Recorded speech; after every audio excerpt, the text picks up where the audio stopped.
5, 4, 3, 2, 1. We have engine ignition. Yep. And the interior launch vehicle from Walsh Flight Facility. Engines are at 100% thrust. Altitude is nominal.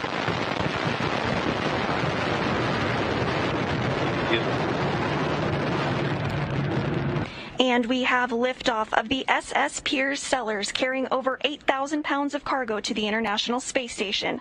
Good performance on the first stage so far. Steady at 100% thrust and nominal.